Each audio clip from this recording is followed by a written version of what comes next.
Neon Genesis Evangelion is one of the most influential anime series in my life and for my development as a person. To most people who've interacted with the show or its fans, saying that would make me sound like a depressed edgelord, but I do have a deep-seated issue with that section of the fan base.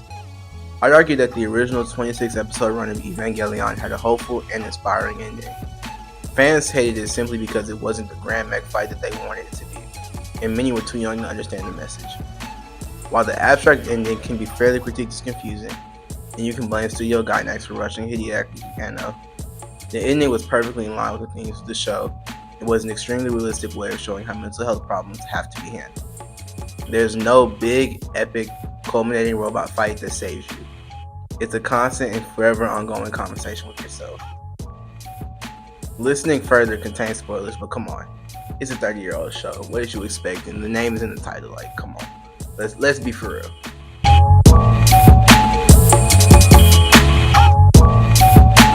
Evangelion is one of, if not the most famous mech anime that originally aired in Japan from 1995 to 1996 and was produced by the legendary Studio Gainax. The show follows the story of three 14-year-old characters who were tasked with piloting the mechs, known in the show as the Avas. There's Shinji Ikari, our main character, Asuka Langley, the deuteragonist, and Rei Ayanami, our tritagonist. All three of these characters are known as the children, with Rei being the first child, Shinji being the second child, and Asuka being the third child. In the world of Evangelion, Tokyo 3 has been hit by multiple waves of creatures called angels, which are trying to wipe out humanity. Each of the children is tasked with taking down the angels to protect the remnants of humanity.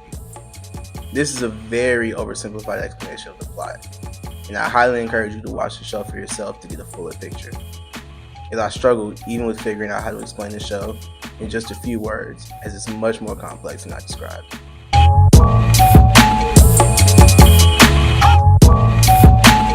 One of the central themes of this show is this idea of the hedgehog's dilemma.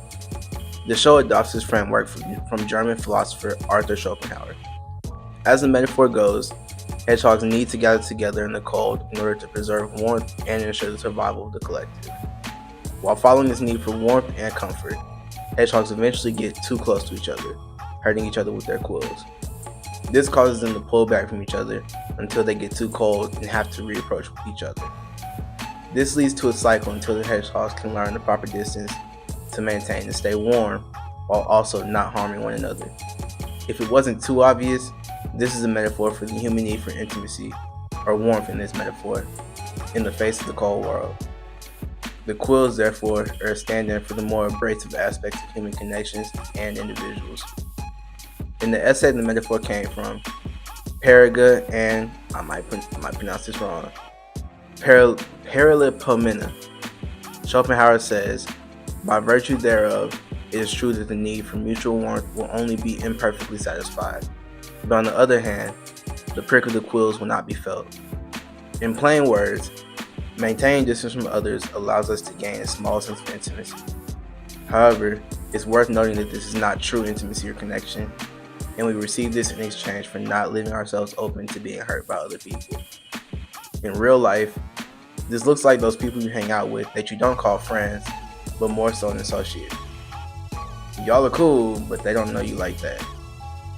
It's that friend that you may have known for 10 years, but you've never talked about anything more than surface level stuff. I'm not making a judgment call on these relationships. It's not everyone can be or should be your best friend if you tell everything to. There's a problem with all of your relationships can be described in this way though. And this is the absolute last warning for spoilers for the show. This is where the main goal of the antagonist of the series, Gendo Ikari, comes into play. Gendo's ultimate goal is to implement the Project for the Completion of Humanity, or the Human Instrumentality Project. Gendo saw the problem of humans harming each other when seeking intimacy, and his goal was to get rid of the possibility for people to hurt each other.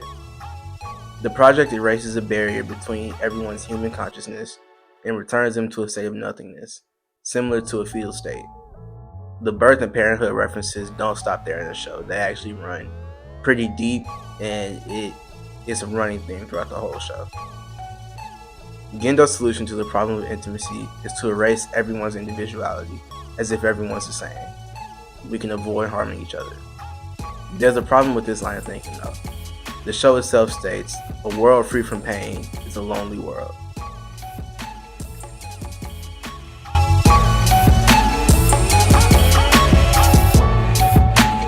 The warmth that we're ultimately searching for comes from being close to other people in our lives. It's impossible to gain that intimacy with others if you can't acknowledge the differences in them. Real connection is found in the ability to accept others and be accepted for who you are, flaws and all. While in real life, we can't merge the consciousness of every human, they haven't found a way to monetize it yet. We do this in other ways. One of the biggest ways we do this is by living in the truths others arrive at, instead of exploring and finding the world for ourselves. The show states, people only try to see the world using truths that were handed to them. Sunny days are cheerful, rainy days are depressing. You start to assume that's the case because others told you so. But fun things can also happen on rainy days. When you live for others and by the rules that others set for you, you're unable to gain true intimacy. You don't know who you are for yourself. You haven't done the work necessary to know who you are, aside from who other people who determine you to be. If you decide to live like this long term and at all times, you'll eventually feel as if you're playing the role of who people want you to be instead of who you are. And I can tell you that from first-hand experience myself. As I talked about in my first article, man, yeah, another one, shameless plug, is pinned on my Substack. I spent a large part of my childhood playing who I thought everyone wanted me to be. I had connections with the people I did this for, but it wasn't based on honesty because I wasn't being honest.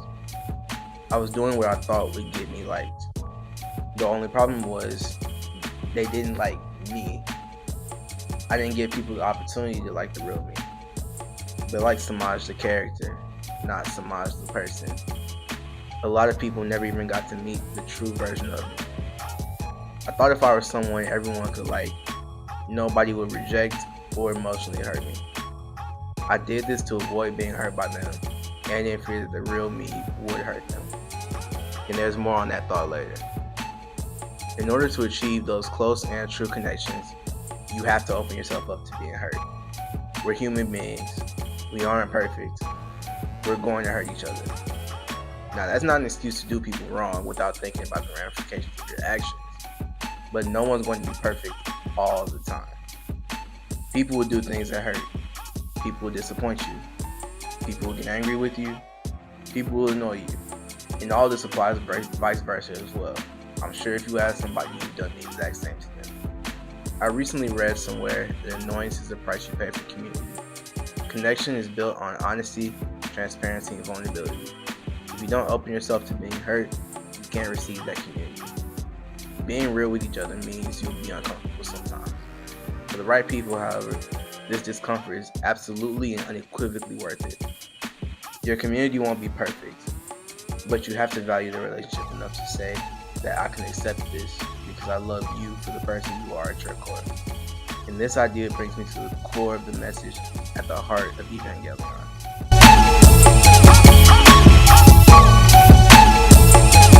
Ultimately, I believe Evangelion is a show that explores the relationship with the self and how that relationship determines the quality of every other relationship in one's life. There's an idea that I heard as a kid that I don't agree with, but have come to understand more as I get older. It goes, you can't love anyone else if you don't love yourself. I don't agree with that statement at face value. I absolutely hated myself at various points in my life, but I still have people I love dearly.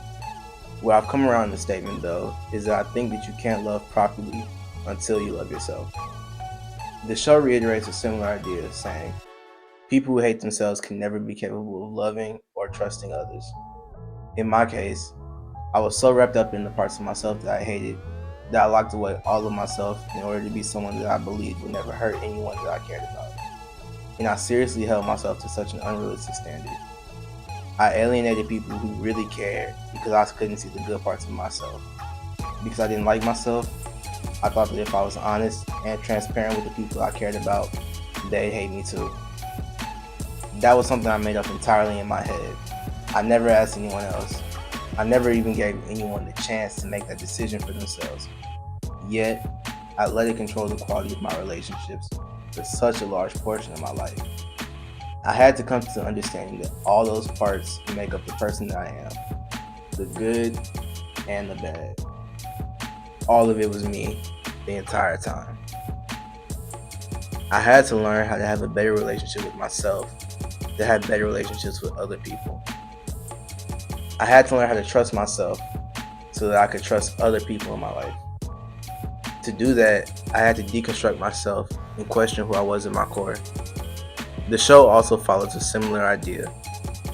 It says, if you understand yourself, you can be kinder to yourself, right? The last 2 episodes of Evangelion are basically the viewer watching a 45-minute therapy session that rotates between multiple characters, with the final episode focusing solely on Shinji.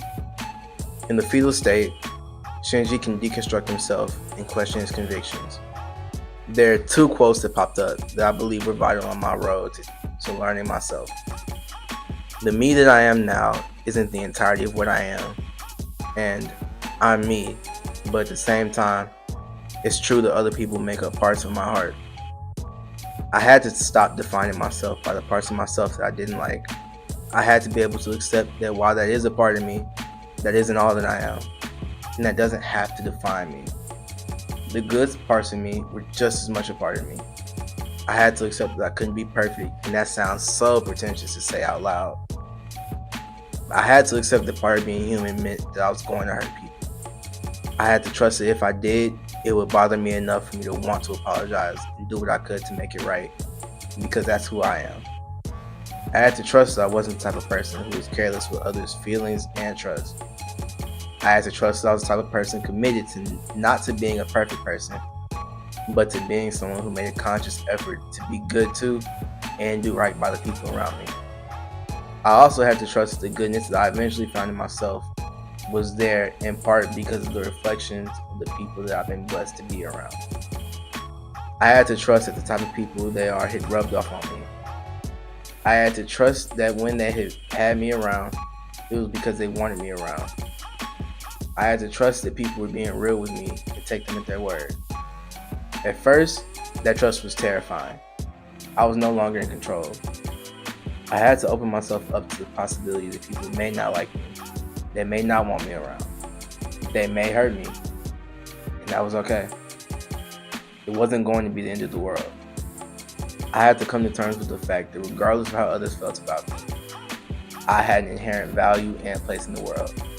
Not because of who I was, but just because I exist in the world. I had to want to be myself and be okay with being myself, flaws and all. I had to accept the entirety of myself. That doesn't mean that I never grow or change, but that I give myself grace while also challenging myself to still be better. When I was finally able to do this, I opened a whole new world for myself. I was able to be closer to the people in my life. I enjoyed life simply because I was alive. I was finally able to decide who I wanted to be and what that looked like. I was a better friend to the people around me. I was happier. I'm not going to pretend that everything is perfect now that I've had this revelation. I still have times when I struggle with my relationship with myself. Like everyone, I have my good days and bad days.